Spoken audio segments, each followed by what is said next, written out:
तर आजपासूनचा खास करून महाराष्ट्रातल्या शेतकऱ्याला अंदाज देणार आहे की सगळीकडे राज्यभर ऊन पडलंय, पण आता नेमकं काय झालं, शेतकऱ्याचं सोयाबीनचं पीक काढणी चालू आहे, उडीद काढणी चालू आहे. मग शेतकऱ्यासाठी अंदाज देणं खूप गरजेचं आहे.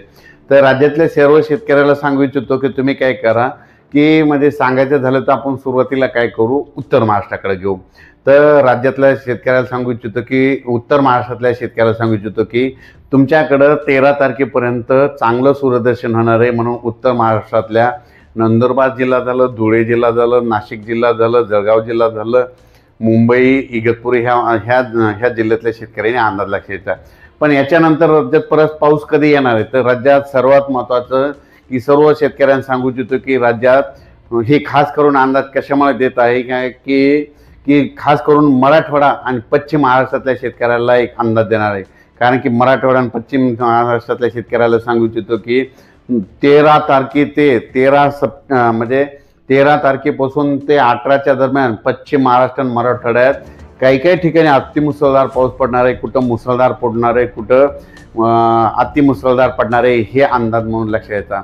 मग सांगायचं झालं तर पश्चिम महाराष्ट्रात सांगायचं झालं तर म्हणजे अतिमुसळधार पाऊस सांगायचं झालं तर सोलापूर जिल्हा, सांगली जिल्हा, जत त्याच्यानंतर सातारा, पुणे, अहिल्यानगर ह्या पट्ट्यामध्ये काय होणार आहे, जरा मुसळधार पाऊस पडणार आहे, पुणेकडे पडणार आहे. त्यामुळे काय होणार आहे, पुण्याकडे पाऊस पडल्यामुळं काय होणार आहे, कोल्हापूरला जास्त पाऊस पडणार आहे. त्याच्यामुळे काय होणार आहे, नंतर राज्यामध्ये जे धरणं आहेत ते पश्चिम महाराष्ट्रातले सगळे धरणं भरले, मग त्या धरणामध्ये पाणी येणार आहे, परत पाणी सोडावं लागणार आहे. म्हणून पूर परिस्थिती परत नद्याला पाणी वाढणार आहे. म्हणून हे अंदाज खास करून पश्चिम महाराष्ट्रातल्या शेतकऱ्यांना अंदाज लक्षात घ्यायचा. पश्चिम महाराष्ट्र आणि कोकण पट्टीच्या सर्व शेतकऱ्याला सांगू इच्छितो की तुम्ही काय करा, 13 तारखेपर्यंत तुम्हाला वेळ आहे. 13 ते 18च्या दरम्यान पश्चिम महाराष्ट्रात म्हणजे कोकण पट्टीसह म्हणजे कोल्हापूर, सांगली, सातारा, पुणे सहित संपूर्ण कोकणपट्टी 13 ते 18च्या दरम्यान काही ठिकाणी अतिमुसळधार पाऊस पडणार आहे. म्हणून हा अंदाज लक्षात घ्यायचा. त्याच्यामुळं काय होईल, पुण्याकडे पाऊस पडल्यामुळं धरणाचं पाणी सुटेल, ते पाणी तिकडं सांगली साताराकडे येईल. म्हणून त्याच्यामुळे नद्याच्या पाण्याच्या पातळीत वाढ होणार आहे. म्हणून आता सतर्क म्हणून 13 ते 18चा हा अंदाज सर्व शेतकऱ्यांनी लक्षात घ्यायचा.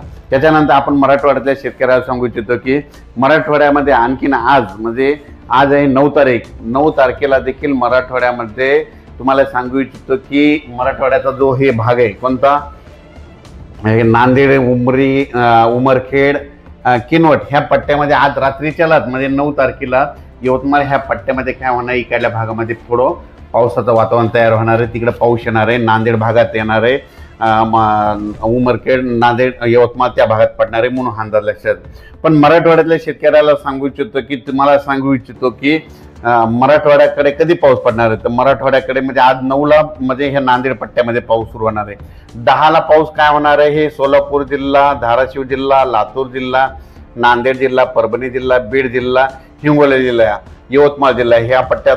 त्याच्यानंतर चंद्रपूर, वर्धा, नागपूर, भंडारा, गोंदिया, अमरावती ह्या पट्ट्यामध्ये काय होणार आहे, 10ला परत पाऊस वाढणार आहे. त्याच्यानंतर काय होणार आहे, 11 पासून तो पाऊस आणखीन थोडा पुढे सरकणार आहे. त्याच्यानंतर 12च्या नंतर परत काय होणार आहे की 12 नंतर परत सोलापूर जिल्हा, धाराशिव जिल्हा, लातूर जिल्ह्यामध्ये हे तेलंगणा कर्नाटक बॉर्डरच्या ह्या साईडच्या जिल्ह्यामध्ये सगळीकडे 12च्या नंतर आणखी. आणि मात्र 13ला मात्र ते पावसाचा आणखीन जोर वाढणार आहे. 13च्या नंतर पाऊस काय होणार, परत पुढे सरकणार आहे. मग तो पाऊस काय होणार आहे, सोलापूर जिल्ह्यामध्ये 13 ते 18च्या दरम्यान सोलापूरकडल्या शेतकऱ्यांनी अंदाज लक्षात घ्यायचा. तुम्ही ज्वारीची पेरणी बऱ्याच शेतकऱ्याचे फोन आले, ज्वारीची पेरणी कराल का, तुम्हाला एक सांगू इच्छितो की थांबा, कारण की तुमच्या सोलापूर जिल्ह्यामध्ये 13 ते 18च्या दरम्यान अतिमुसळधार पाऊस पडणार आहे. म्हणून हे अंदाज सोलापूर जिल्ह्यातल्या शेतकऱ्यांना लक्षात घ्यायचा. लातूर जिल्ह्यातल्या शेतकऱ्याला सांगू इच्छितो की 13 ते 18च्या दरम्यान ज्वारीची पेरणीची घाई करू नका, कारण की 13 ते 18च्या दरम्यान अतिमुसळधार पडणार पाऊस लातूर जिल्ह्यामध्ये काही ठिकाणी पडणार आहे. म्हणून हा अंदाज लातूरकरांनी लक्षात द्यायचा. नांदेडकरांनी लगेच लक्षात घ्यायचं की नांदेडकरचं 11 तारखेपासूनच जोराचा पाऊस सुरू होणार आहे. म्हणून 10ला खरं तर 10 तारखेपासूनच नांदेडला आज देखील 9ला देखील पाऊस सुरू होणार आहे. म्हणून नांदेडच्या शेतकऱ्यांनी हा अंदाज लक्षात घ्यायचा. त्याच्यानंतर यवतमाळ जिल्ह्यातल्या शेतकऱ्यांनी आजच यवतमाळ जिल्ह्यामध्ये बऱ्याच ठिकाणी मध्यरात्री 2-3च्या दरम्यान बऱ्याच ठिकाणी यवतमाळकडे देखील पाऊस येणार आहे, म्हणून हे अंदाज लक्षात घ्यायचा. त्याच्यानंतर तुम्हाला सांगू इच्छितो की पूर्व विदर्भामध्ये चंद्रपूर, गडचिरोली, वर्धा, नागपूर, भंडारा, गोंदिया, अमरावती ह्या पट्ट्यामध्ये काय होणार आहे, म्हणजे 12 तारखेपासूनच तिकडे पावसाला सुरुवात होईल, म्हणून हे अंदाज लक्षात येतात. म्हणजे 9, 10, 11, 12ला हे पाऊस ह्या पट्ट्यामध्ये राहणार आहे. पण त्याच्यानंतर 13 ते 18च्या दरम्यान तुम्हाला सांगू इच्छितो की कर्नाटकला देखील खूप अतिमुसळधार पाऊस पडणार आहे, तेलंगणाला अतिमुसळधार पाऊस पडणार आहे. कर्नाटकमध्ये विजयपूर झालं, बेळगाव झालं, बागलकोट, कलबुर्गी ह्या पट्ट्यामध्ये अतिमुसळधार पाऊस पडणार आहे. त्याच्यामुळे सांगलीला देखील अतिमुसळधार काही भागाला पाऊस झोडपून काढणार आहे, काही जिल्ह्याला झोडपून काढणार आहे. सांगलीकरांनी हा अंदाज लक्षात घ्यायचा.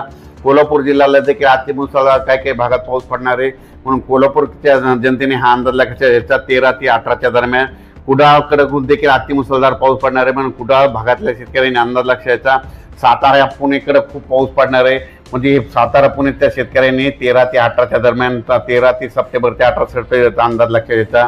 त्याच्यानंतर सगळ्यात वंचित जिल्हा म्हणजे आतापर्यंत पावसाळ्यामध्ये कमी पावसाचा जिल्हा म्हणून ओळखला जाणारा अहिल्यानगर.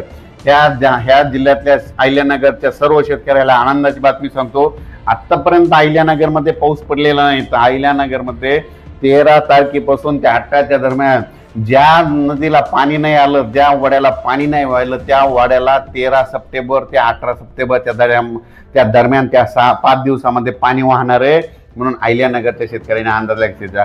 संभाजीनगर देखील, संभाजीनगरमध्ये जर कोणते जिल्हे तालुके गाव वंचित राहिले असं तिथं देखील 13 ते 18 खूप पाऊस पडणार आहे. जालना जिल्ह्यात देखील 13 ते 18च्या दरम्यान जोराचा पाऊस पडणार आहे. त्याच्यानंतर जळगाव जिल्ह्यामध्ये देखील 14 ते 18च्या दरम्यान जळगावकडे पाऊस पडणार आहे, म्हणून हा अंदाज लक्षात घ्यायचा. त्याच्यानंतर नंदुरबार, धुळे, नाशिक 14 सप्टेंबर ते 18 सप्टेंबरच्या 19 सप्टेंबरपर्यंत ह्या उत्तर महाराष्ट्राकडे जोराचा पाऊस पडणार आहे, म्हणून हा अंदाज लक्षात घ्यायचा. त्याच्यानंतर इगतपुरी, नाशिक, कल्याण, मुंबई, पालघर मुंबईच्या जनतेने सतर्क करायचं, कारण की मुंबईकडे देखील 14 सप्टेंबर ते 18 सप्टेंबर तर मुंबईच्या जनतेने देखील 14 ते 18च्या दरम्यान पाऊस येणार आहे. मुंबईकडे काही ठिकाणी अतिमुसळधार पाऊस पडणार आहे, कुठं रिमझिम पडणार आहे, म्हणून हा अंदाज लक्षात घ्यायचा.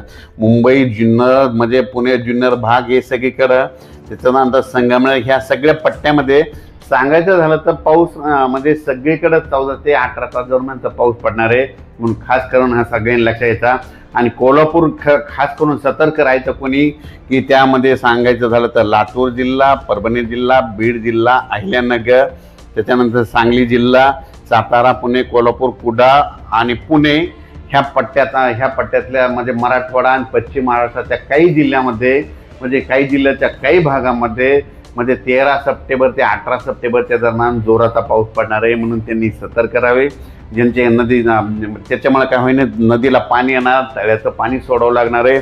तुम्हाला सांगतो लातूरकडे जास्त पाऊस पडल्यामुळं परत एकदा लातूरच्या मांजरा धरणाचं देखील पाणी सोडावं लागणार आहे, म्हणून लातूरच्या त्या अभियंत्यानं ही देखील सतर्कमध्ये 8 दिवस सतर्क राहण्याची गरज आहे. त्याच्यानंतर उजनी धरणाच्या कॅचमॅट एरियामध्ये म्हणजे उजनी धरणाचा जे कॅचमॅट एरिया कोणता आहे, पुणे तिकडला भाग म्हणजे तिकडल्या पट्ट्यामध्ये पाऊस पडणार आहे, त्याच्यामुळे उजनी धरणाचं देखील पाणी सोडावं लागण्याची परिस्थिती निर्माण होईल, म्हणून हे उजनीच्या देखील त्या नदीकाठच्या शेतकऱ्यांनी हा अंदाज लक्षात घ्यायचा. त्याच्यानंतर कोल्हापूरकडे देखील काय होणार आहे, पुण्याकडे पाऊस पडणार आहे, मुंबईकडे पडणार आहे, ते कोकणात पडणार आहे. त्याच्यामुळं पुण्याकडे कोल्हापूरकडे देखील नद्याची म्हणजे जी नदीची पातळी कोयना नदीची 37-38 फुटापर्यंत पाण्याची पातळी येण्याची शक्यता असल्यामुळं म्हणून हे देखील लक्षात यायचं. म्हणजे तिथल्या ज्या कोल्हापूरच्या ज्या नद्या आहेत त्यांची पाण्याची पातळी कशी, धोक्याची पातळी 37 फूट असली की समजा पाण्याचे एवढं धोका नसतो. 39 ते 42 गेलं की थोडं धोका वाढायला सुरुवात होती आणि 43ला मात्र बरेच गावामध्ये पाण्याखाली जातात 43 फुटावर पातळी गेल्याच्या नंतर, म्हणून हे देखील सांगू इच्छितो. त्याच्यानंतर हे पाऊस काय होणार आहे, कर्नाटककडे पडणार असल्यामुळं तिकडे देखील पाऊस पडणार आहे, इकडे देखील राहणार आहे, म्हणून राज्यात चांगला पाऊस राहणार आहे, म्हणून हा अंदाज सर्व शेतकऱ्यांना लक्षात द्यायचा. त्याच्यानंतर विदर्भामध्ये सांगायचं झालं तर बुलढाणा जिल्हा, अमरावती जिल्हा, जळगाव जिल्हा, वाशिम जिल्हा, हिंगोली जिल्हा, जालना जिल्हा, संभाजीनगर हे जळगाव जिल्हा हे संपूर्ण मध्ये सगळीकडे 14 ते 18च्या दरम्यान सगळीकडे मग राज्यात पाऊस सुरू होणार आहे. पण सुरुवात काय होणार आहे, म्हणजे आज 9 तारखेला फक्त सुरुवात होणार आहे इकडं नांदेड इकडल्या भागामध्ये, नांदेड उमेरखेड इकडं नायगाव त्या परिसरामध्ये नांदेड जिल्ह्यामध्ये सुरुवात आज थोडी 9ला होणार आहे, 10ला पाऊस थोडा पुढं सरकणार आहे, 11ला पुढं सरकणार आहे, 12ला देखील 5-6 जिल्ह्यातच जाणार आहे, मात्र 13ला आणखीन तो पुढं सरकणार नाही, मात्र 14 ते 18चा मात्र राज्यात सगळीकडे वेगवेगळ्या भागात जोराचा पाऊस पडणार आहे, म्हणून हा अंदाज लक्षात घ्यायचा. 14 ते 18च्या दरम्यान सांगायचं झालं तर म्हणजे तळोदा, नंदुरबार, शहादा, शिरपूर, चोपडा, जळगाव, एरंडोल, पाचोरा, यावल, जामनेर, अमळनेर, पुन्हा त्या बुरामपूर, अकोट, हरिसाल, अचलपूर, तळेगाव, मोर्शी, वरळू, सावनेर, बुलढाणा, खामगाव, नांदुरा, म्हणजे ह्या पट्ट्यामध्ये आतापर्यंत काही भागामध्ये जे भाग सुटलेला आहे तिथं देखील हे पाऊस काय होणार आहे 14 सप्टेंबर ते 18 दरम्यान पडणार आहे, म्हणून हा अंदाज त्यांनी लक्षात द्यायचा. म्हणजे सांगायचं झालं तर राज्यात चांगला पाऊस पडणार आहे, म्हणून सोलापूरचे शेतकरी ज्वारी पेरण्यासाठी मला फोन लावत होते, त्यांना तुम्ही थांबलेले बरं राहील की 18च्या नंतर ज्यावेळेस पाऊस जाईल त्यावेळेस मग तुम्ही पेरणी करायला काही हरकत नाही.